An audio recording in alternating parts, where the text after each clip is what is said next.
It is 7 o'clock on a Sunday night, and you know what that means. It's Topical starts right now.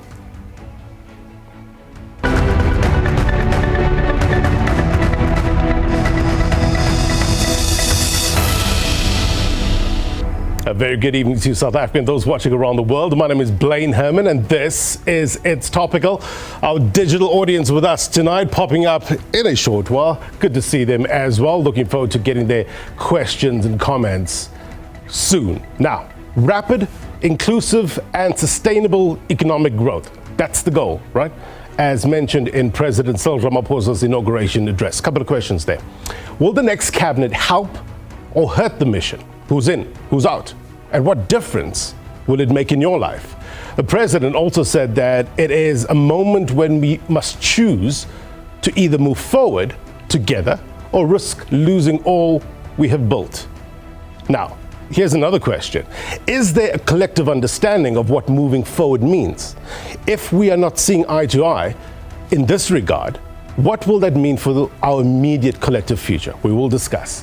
Which brings us to our question of the week. And we're asking, with regards to the Government of National Unity Cabinet and Inclusive Cabinet, who's in, who's out, who would you like to see in, who would you like to see out? Let us know. We have a new X handle. It is at SABC News _TV, at SABC News _TV.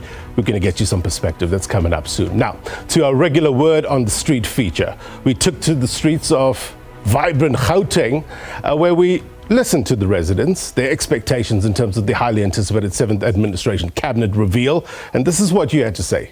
Take a look. All right. We'll cue that up in a short while. We've got a number of issues we need to discuss, right?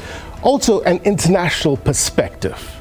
What is the continent thinking around the so-called GNU, the Government of National Unity, in terms of the upcoming cabinet? What's it doing to the market? We will discuss in a short while. Quick break, more next.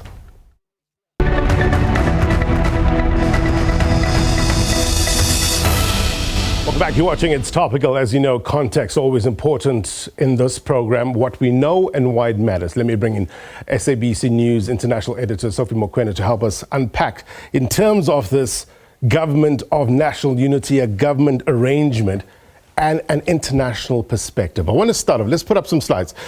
Get you the one with regards to the GNU basic minimum. Let's talk a bit about this first of all, since this is up. This is the constitutional provision for cabinet appointments. We know that the president's prerogative is to choose deputy president and the ministers. Now, I will put up a graphic. Let's put up the graphic with regards to the various options that they have. One sticks out for me in particular. And we know with regards to the Constitution that the president can say, okay, I can choose 2 other ministers that are not sworn in as members of parliament. It leads me to the International Relations Department. Is it likely that we see Dr. Naledi Pandor return? If you remember very well, when the list of the ANC members who are going to the National Assembly was made public, and it was clear that she was not in the list, we did ask her, and she pointed out that she will take cue from the ANC. And therefore, we then saw that she was then going to be not high up there, but she was going to be considered. And therefore, for now, what we do know is that according to Dr. Naledi Pandor, she is going to take a cue from her party. Yes, she was not sworn in, but you know, as you pointed out, that it is the prerogative of the president to decide to appoint 2 people who are not necessarily members of cabinet. We saw that happening particularly with the finance ministers. And this time around, we don't know in terms of those 2 seats in cabinet what the president is going to do. Because remember, much as he can consult with members of the GNU, the Constitution is the highest word or document in the land that must be respected. And the Constitution of South Africa is clear. Only the president can appoint members of cabinet. Yes, he can speak to people and engage people, but at the end of the day, that's his prerogative. And therefore, we don't know. And therefore, as I pointed out, but I saw the message of Dr. Naledi Pandor to her staff. Even that message, when you listen, much as she was able to thank the staff in terms of what they've done and how they have conducted themselves, and calling on all the staff members to continue to be committed to the principle of Batupili, irrespective of who is coming. But she was not saying, I am not completely out and I'm not interested. At this point in the game, so to speak, it's a guessing game, right? But I call it educated guessing.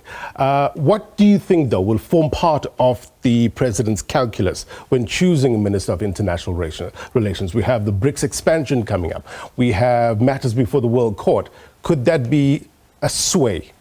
Yes, that will be something that the president will have to consider. You know that South Africa will be hosting the G20 summit next year. And therefore, you need someone with institutional memory. And the minister has been attending these meetings, including other ministers, such as the current ministers of finance and the others who are participating during the G20 summit. You also have BRICS summit around the corner, where South Africa is going to almost hand over the reins to Russia. And as you pointed out, the other important issue, you have these matters before the International Court of Justice and also before the International Criminal Court. Much as the Minister of Justice is also playing an important role there. But when you lobby support, it is the Minister of International Relations and Cooperation, your senior diplomat, who visit countries to lobby a position or support for the country. It's something that she has done very well, and maybe the president might look at that. But as I pointed out, at the end of the day, it is the prerogative of the president to appoint members of cabinet. And therefore, it's only Cyril Ramaphosa right now who is better placed to answer most of these questions. So consistency might be key in that regard. Let's talk about, let's go back to the other slide, in terms of foreign policy. Is this likely, do you think, from what you've been hearing from the people you've been talking about, is it likely to be a sticking point in terms of the GNU negotiation? I don't think so. When you look at the foreign policy, in most cases, here and there, you'll find people taking positions in terms of how to implement. But in principle, there's agreement. For example, when you look at when the president was leaving the amphitheater, he stopped and he smiled and he said to me, "Did you hear the foreign policy?" And at that moment, I realized that the paragraph in his speech spoke to that. And as you can see with the slides here, the foreign policy will be based on human rights. Nobody can say we don't support human rights. Solidarity, nobody can say you can't sympathize or pledge solidarity with people or countries that are under siege or where there are challenges. No one can question South-South because we are in the South. No one can question constitutionalism because that's what we pride ourselves in as a country. And these political parties who have signed or who have agreed to sign the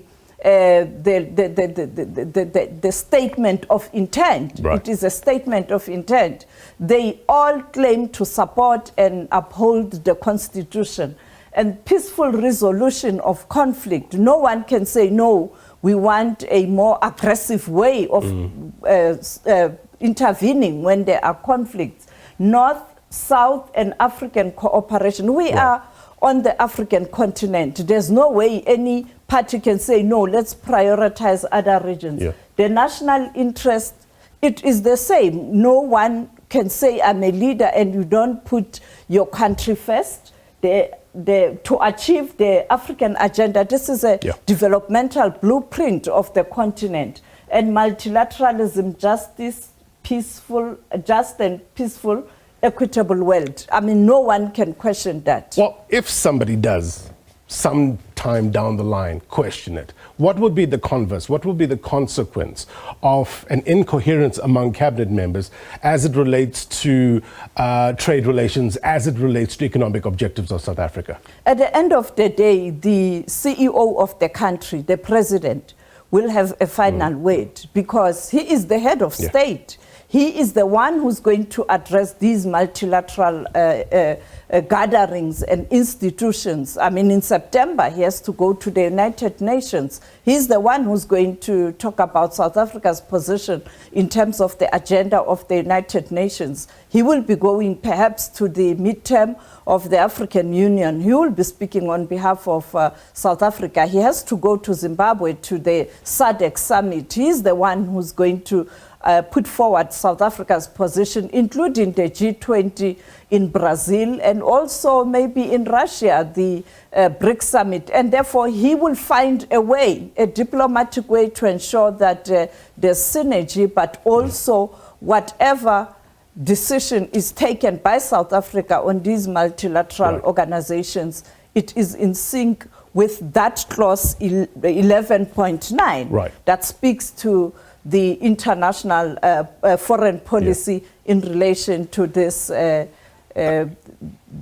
government of national unity. Control, put up our last slide. I want to look at the various parties with regards to what the ANC released a statement. They say 10 parties signal their cooperation with regards to the government of national unity.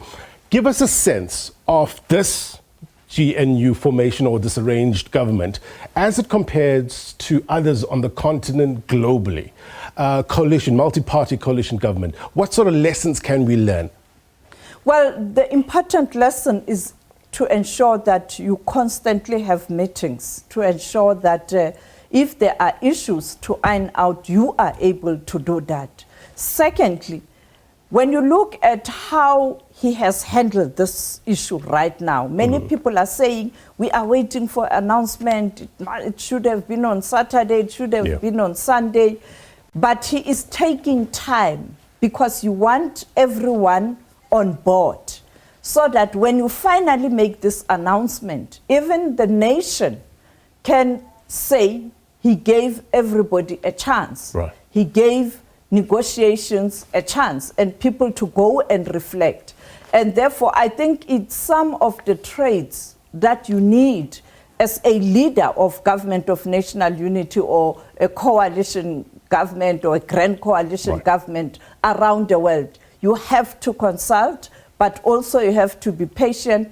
But at the end of the day, you have to be decisive. Particularly President Ramaphosa has got nothing to lose. This is his last term as the head of state. This is his last term as the ANC president. And therefore, he can do things right and quickly and be decisive. All right, Sophie Mokoena, thank you very much indeed. Context, always important. On It's Topical, that was Sophie Mokoena, SABC News International Editor. We're going to take a quick break, get you more perspective next. Stay with us.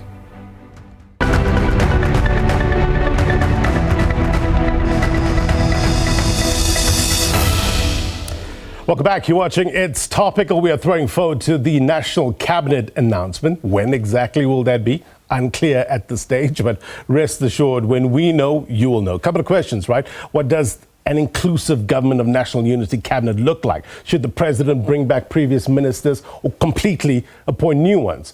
What should be the immediate priorities? Let's bring in our guests. We have Tito Mboweni, former finance minister, also formed part of Nelson Mandela's cabinet in 1994. Thank you, sir, for joining us. We also have Professor William Gumede, associate professor, Wits School of Governance. He was also the independent chairperson of the Multi-Party National Convention last year. Good to have your better mind on the program as well. Our digital audience, you're going to throw in your questions. Raise your hands. I'll get your questions and comments as soon as we can. We also did invite the ANC. Unfortunately, they couldn't make it at this time, but we will endeavor to try. Mr. Mboweni, firstly, for you, and being part of Nelson Mandela's government back in 1994, can you draw any parallels, if any, with regards to this new government of national unity, as it's called, of Cyril Ramaphosa? Good evening, and thank you very much for inviting me to be here, and very much appreciate the opportunity to exchange some views with all of you.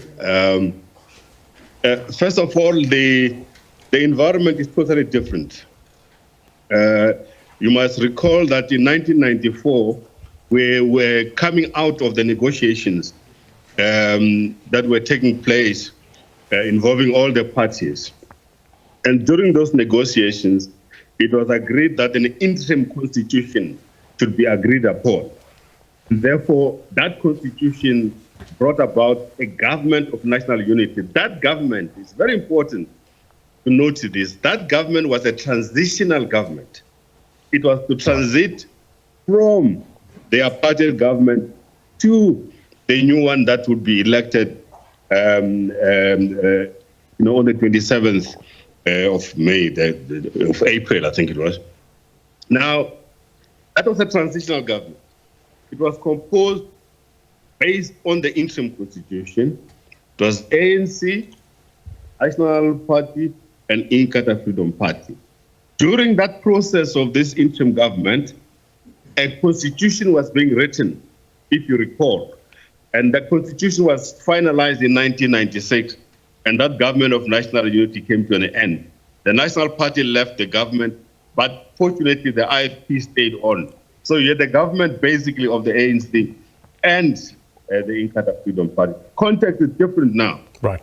What we have now is not a transitional government.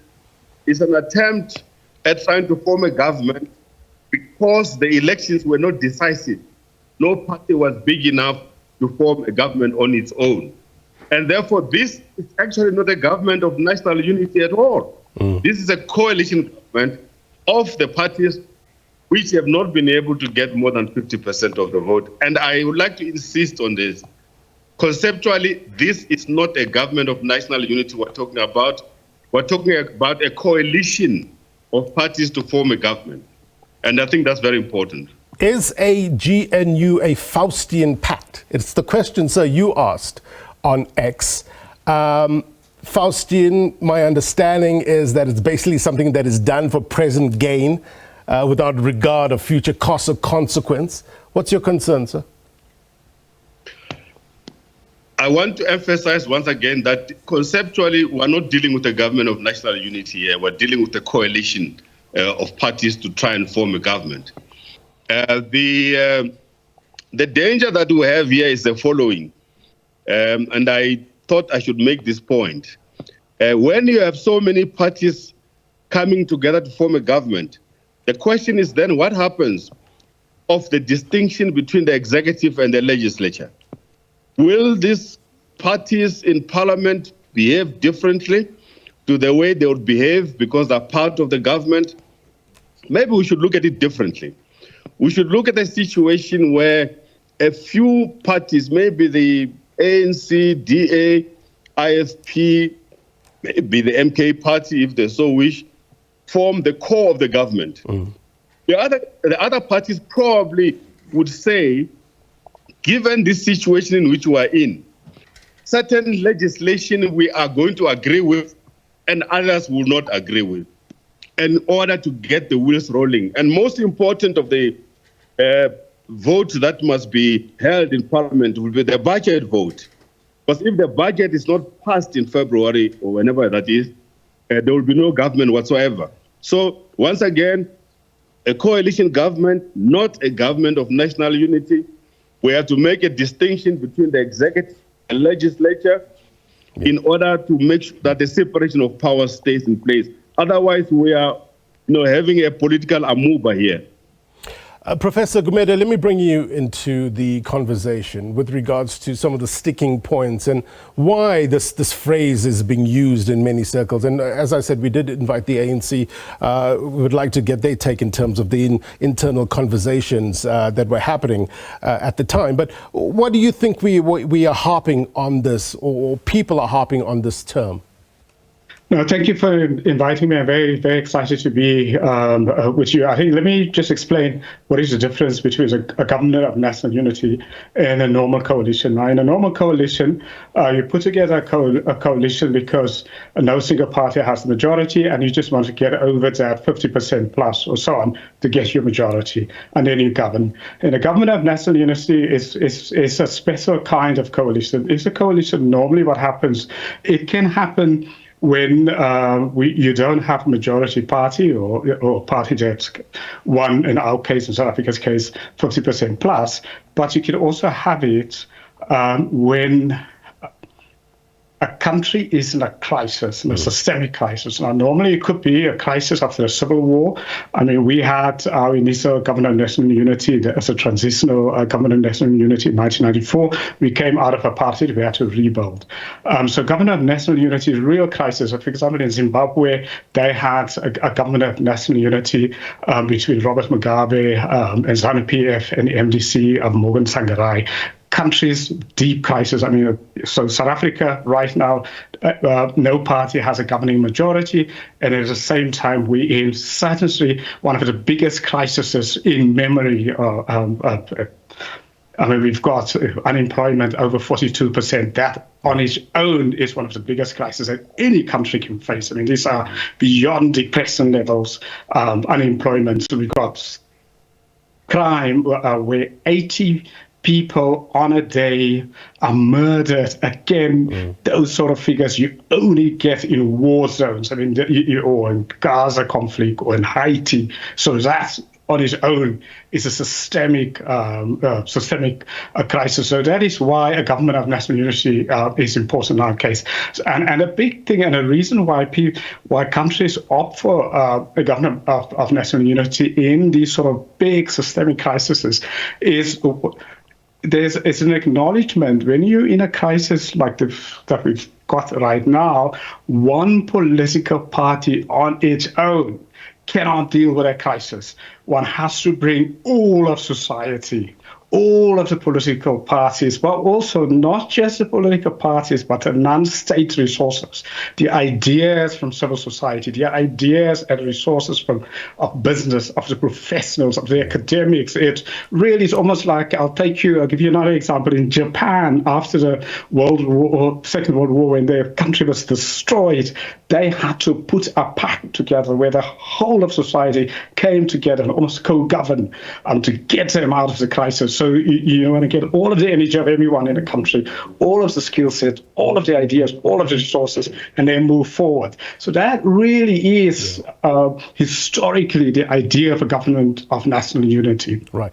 Mr. Mboweni, in terms of the sustainability of such a government arrangement, I was listening to the current ANC SG the other day talking about the ANC being a multi-ideological party. For example, he gave the example that you even have capitalists within your ranks. If that is just one party, how do you navigate through this raft of other ideological stances that other parties are bringing to the table?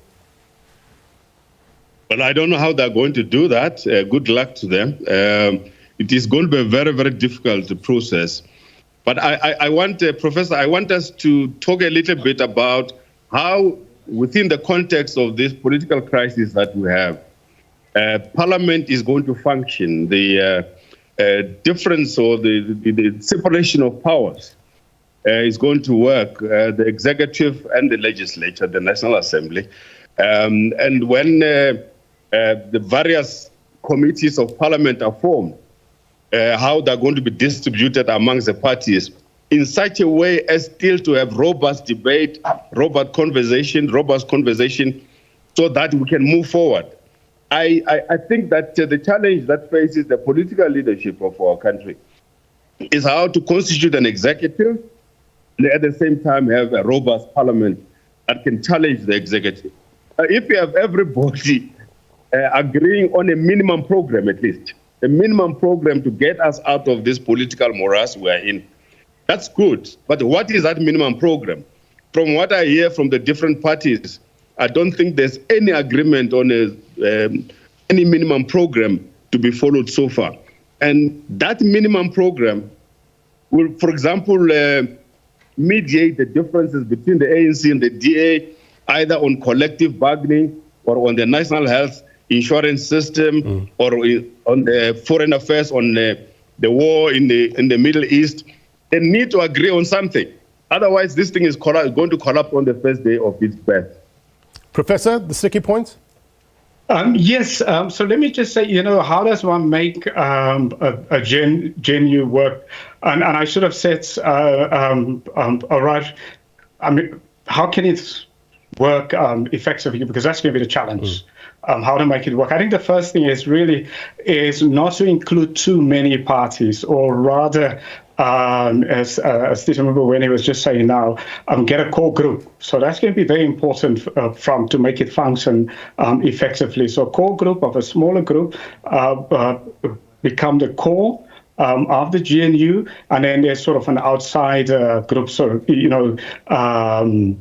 GNU plus outside the group. That's the first one. The second one, there has to be some agreement on core policies. For example, the budget, how the national budget is going to work. 3 or 4, 5. Normally, there's some core policies that any country needs and that we need to get us out of this crisis. We don't have to agree on hundreds of policies, but 4 or 5 policies will get a government of unity forward. Then there has to be agreement on consensus decision-making. Government of national unities have to agree on consensus. Now, the ANC has been in power for 30 years, and the ANC is, because it's been a majority government, it has governed based on majority decision-making. Now it needs to change that culture to make it consensus decision-making. So there's a difference between majority and consensus decision-making. In a consensus decision-making, you have to get all of the parties to agree, and that's the basis of your decision. In a majority decision-making approach, you're the majority, you decide. When there's disagreement, you decide the way forward. Now, incidentally, in the societies that have done well the last 100 years, societies that came out of conflict, societies that are diverse, they were moved out of poverty to become wealthy countries. They've use consensus decision-making, so not majority decision-making. And you look why African countries, for example, since Liberia became the first independent country, African independent country, 177 years ago. I mean, that's, the first country became independent in Africa. So most of African countries have used majority decision-making, so not consensus. And and that's the difference why most African countries have failed the last 177 years, because of majority decision-making. So it's going to be quite important to agree on consensus decision-making. Well, I guess it's easier said than done, right, in terms of getting to consensus. What if there's a deadlock? A government can't stop? What sort of conflict resolution mechanisms needs to be in place in order to solve those conflicts?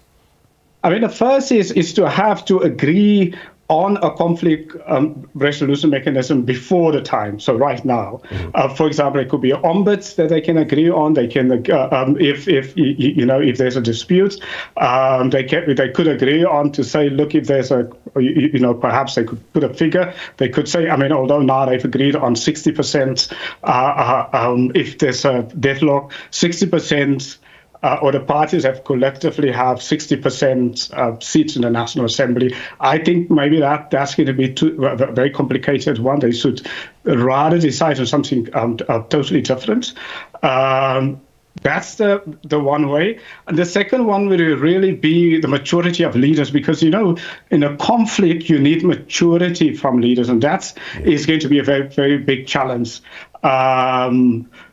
If you look at why did many of our coalitions, our normal coalitions at the local level, why have they collapsed, is the lack of maturity of leaders. So what do I mean by maturity? Maturity means that leaders and political parties always make a decision in the interest of all of South Africa, not in the interest of the party, not in the interest of a leader, not in the interest of an ethnic group, not in the interest of a color group, but in the interest of the country. And that is So if there's a conflict and if the decisions are made in that conflict based on what is the best interest of South Africa and then resolve the conflict. Now, the best interest of South Africa is not the interest of the ANC, may not be the interest of the DA, may not be the interest of one color group in the country. That's not the best interest of the whole country, and so on. And that's going to be very, very important. It's almost there's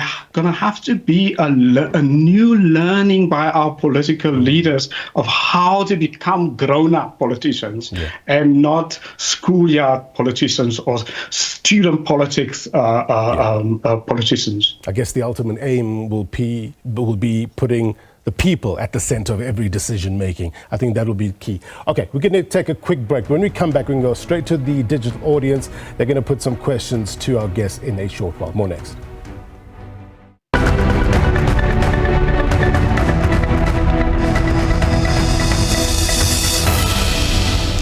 Welcome back. You're watching It's Topical. We're talking about, we throw forward to the cabinet announcement. When can we expect it? We will let you know, as I said, when we know. We don't know for sure as yet. Lots of negotiations happening at the same time. I want to put some names that have come in with regards to those who could possibly be in the cabinet or return to the cabinet. You see a number of names here, a number of faces. Obviously, the ANC's Paul Mashatile, you have the DA's John Steenhuisen. Who will be deputy president? That's one of the talking points, right? In terms of this last couple of days, we spoke about Naledi Pandor as a possible return to the international relations. At the far end, that side, we have Gayton McKenzie from the PA, said he will be right in terms of fighting crime. In what position can his skills or experience be used? Also in sharp focus, as you know, the energy portfolio. That's a key one as well. What sort of impact or what will be formed part of the president's calculus, whether he wants to bring back Gwede Mantashe or not? We will discuss. Time will tell, as they say. Let's go back to our digital audience. They must have some questions with regards to that. Let's go to Jody first. Jody, your question. We have Tito Mboweni here. We have Professor William Gumede. Please, fire on. Jody, to you, if you can unmute. Hi, good evening. Thank you for having me. My question is for Mr. Mboweni. We have seen a lot of conversation about John Steenhuisen being very interested in finance. And I will be very overt when I ask you exactly what your perspective on this is. Mr. Mboweni? Thank you very much for that question. And let me preface my answer by saying that, honestly, the parties which are going to form the government must agree on a minimum program. And in my view, the most important and pressing issues before South Africa at the moment are clear. The next 5 years in South Africa are going to be the 5 years of infrastructure rebuild and infrastructure construction, whether it's roads, whether it's the bulk water system, bulk water and sanitation system, whether it's about making sure that our electricity supply is reliable, whether it's about making sure that the health system, all our hospitals, public hospitals are back and working for the sake of the people. The key issue, the basic issues that confront the people must form part of the minimum program of the coalition government that we are looking at. Now, it's very difficult to talk about names, but what I can tell you is that the requirements for deputy president, for example, is that that person must work very closely with the president of the republic, most probably will become the leader of government business, as we saw with Deputy President Mabuza before, act as a very important connecting point between the executive and the National Assembly. That's very important. Secondly, the Ministry of Finance. I think it's probably one of the most important ministries. All ministries are very important, let me say, but the finance portfolio is very key.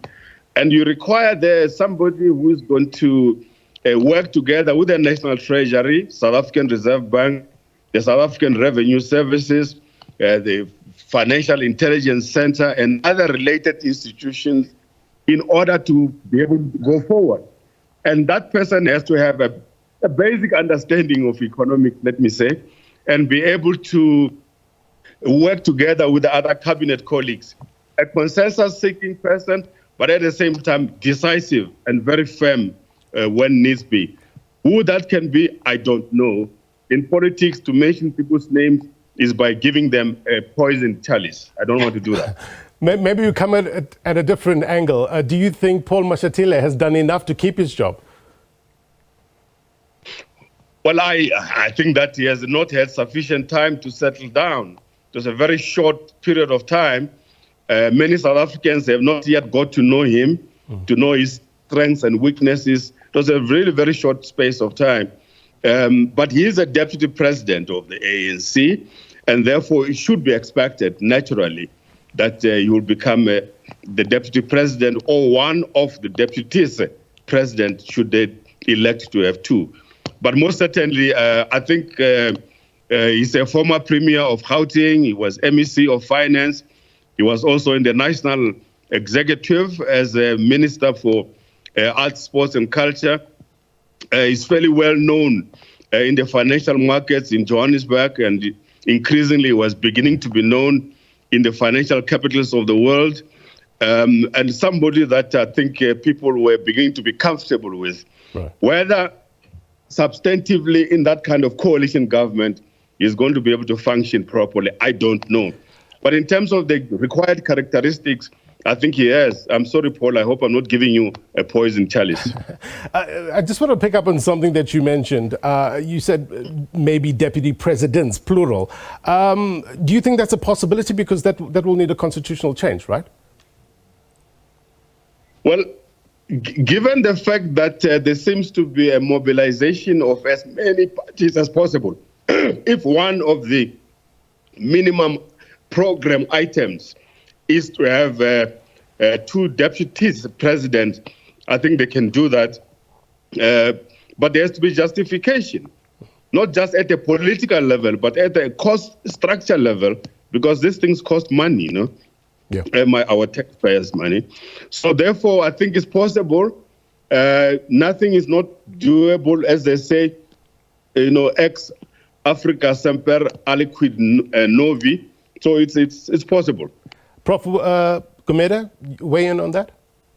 I think the most important thing would be competence. To get competent people. Now, normally, I mean, something beautiful about democracy is that if a party doesn't deliver, the party gets out, and then fresh blood, fresh capacity and resources come in through opposition parties and so on. And because the ANC has been in power for 30 years, we've been unable to get that fresh blood in, new capacity, new energy, new ideas, new way of looking at the world, and new imagination.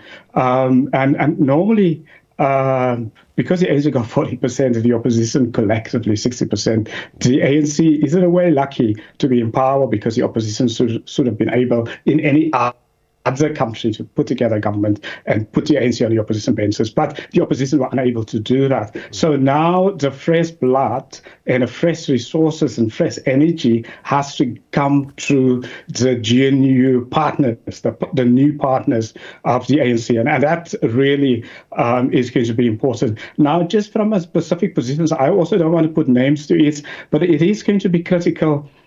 Possibly as a country that we may have to look at that position of deputy president. Is the position of deputy president, is it critical at all? I don't think it's critical. It hasn't been critical the last couple of years. The last time that it was critical was when Thabo Mbeki was the deputy president. Maybe what we need to do is look at a prime minister position, and if this group, this GNU, if they can get the numbers, and if they can change the law around it so that we can bring in a prime minister position, so somebody who would run the executive, and if we can make perhaps in the future our president much more ceremonial, and so on. So those are the things. But it is going to be critical that even the opposition parties, when they nominate people, that they nominate the best people available. I mean, I'll give you just a little aside. A couple of years ago, the South Korean government announced their new cabinet, and then it was about only 9 or 10 people at a time. I mean, that's like a very small cabinets in these successful countries.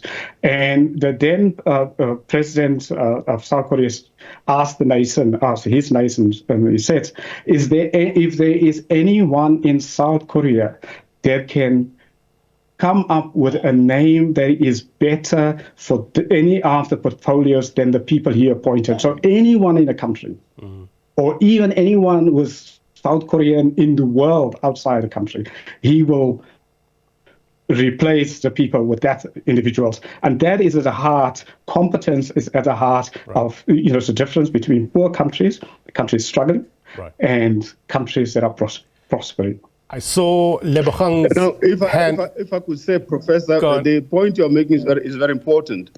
The current constitution actually does make provision for the president to bring people who are not members of the National Assembly into the cabinet. So that's a provision that could be used effectively, particularly, say, for a portfolio like trade and industry, communications, a portfolio like infrastructure. As I say, the story of South Africa in the next 5 years is going to be the story of infrastructure and the meeting of basic needs and sorting out the dying infrastructure. So infrastructure has to be part of the minimum program that this new coalition government has to take into account. Is that me hearing you putting your hand up, sir? I beg your pardon? Is that me hearing you putting your hand up for a position in cabinet?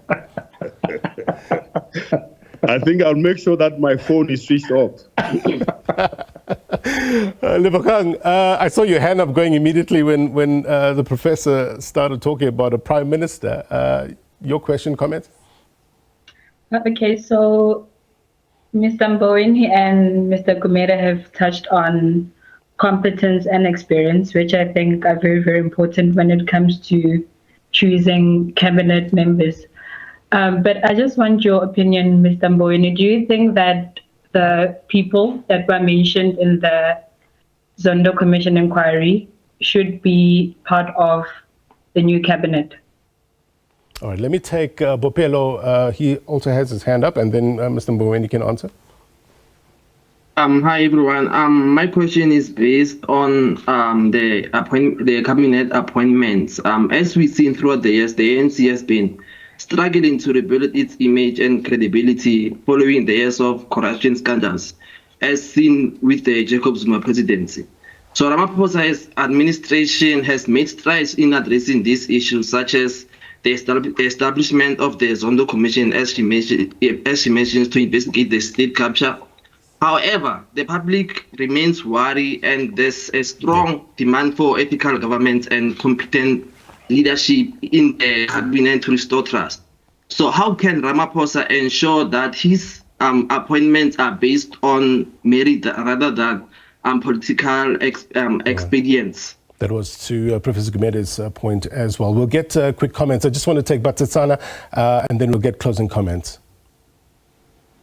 Good evening, everyone. To Mr. Mboweni, I would like to know what would happen if a communist party like EFF joined the coalition government? All right. Short and simple. Over to you, Mr. Mboweni. Thank you very much for the questions. The first question has to do with whether people who have been named in the Zondo Commission of Inquiry, the so-called Commission of Inquiry into State Capture, should be considered for government positions. I don't know. What I know is that clearly if anybody has been charged for one misdeed or the other, their chances of being in the cabinet are really very slim, because that will be undermining the ethical position that we should seek to adhere to. And the key issue is that people as well must be given the opportunity to defend themselves and explain themselves. But answer your question, if anybody mentioned in the Zondo Commission of Inquiry is charged, formally, legally charged, I think that person is not fit and proper to be in the cabinet going forward. As Professor Gumede was saying, we really need to demonstrate that we do have South Africans of high caliber, of high capability, and of high standards, ethical standards, who can take our country forward and who can make politics interesting once again. One of the disappointing factors of this election was that the voter turnout was very low. That is a leading indicator that people are getting very unhappy and unsatisfied. Second question, by the way, there's sufficient talent in South Africa. There's many men and women of high caliber, high capability, who can run this country very well indeed. I have no doubt about it. So President Ramaphosa, indeed, there's a very difficult task ahead of him in constituting a cabinet. And for heaven's sake, I hope they don't increase the number of cabinet ministers. We don't need that. The fewer, the better. The more capable, the better to get this country going. So I think the president will be looking very carefully in consultation with the National Executive Committee of the ANC and others, other parties in constituting that executive. I forgot the third point. I think we'll have to leave it there, so with regards to, because we've run out of time, unfortunately. But Satsana, do you want to make your point quickly? Oh, yes. I was asking Mr. Mboweni, what would a communist party, what would the government look like? Let's see. I might not be at the show next week because we're running out of time, but in 30 seconds, sir. I think that to the extent that any other party can contribute to the coalition, agreeing on the minimum program that needs to be followed, and he has got capable people and will stick to the agreements, I think irrespective of whether the blade is a mandate from the South African Communist Party or whether it's somebody from the EFF, I think if we are in the spirit of rebuilding government, of seeking to mobilize as many capable leaders as possible, the basic condition is that there must be agreement on a minimum program. And so far, I haven't seen that minimum program coming out at all. All right. Tito Mboweni, William Gumede, thank you so much for your time. We appreciate running out of time. I squeezed in that last answer, so Batsatsane, that's for you. Thank you so much to our digital audience as well. Much appreciated. Okay, before we go, here's my take. Politics, governing, right? It doesn't have to be a zero-sum game, meaning that whatever is gained by one side is lost by the other.